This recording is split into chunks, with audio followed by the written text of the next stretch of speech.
B. R. Lakshmanrao. ಕವಿ ಪರಿಚಯ ಮತ್ತು ಜೀವನ ಚರಿತ್ರೆ. ಕವಿ ಕೃತಿ ಪರಿಚಯ.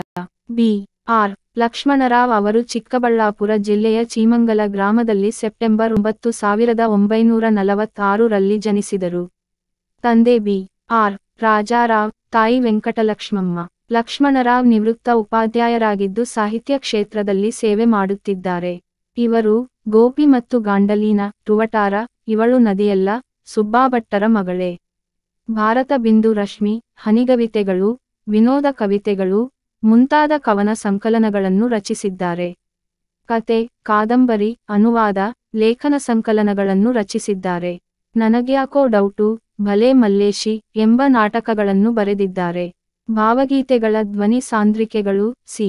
ಡಿ. ಜನಪ್ರಿಯ ದೂರದರ್ಶನ ಧಾರಾವಾಹಿ ಶೀರ್ಷಿಕೆ ಗೀತೆಗಳು ಹಾಗೂ ಜನಪ್ರಿಯ ಚಲನಚಿತ್ರಗೀತೆಗಳನ್ನು ರಚಿಸಿದ್ದಾರೆ.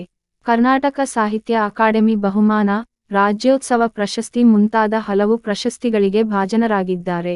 ಬೇಸಿಗೆ ಎಂಬ ಪದ್ಯವನ್ನು ಸುಬ್ಬಾಭಟ್ಟರ ಮಗಳೇ ಎಂಬ ಭಾವಗೀತೆಗಳ ಸಂಕಲನದಿಂದ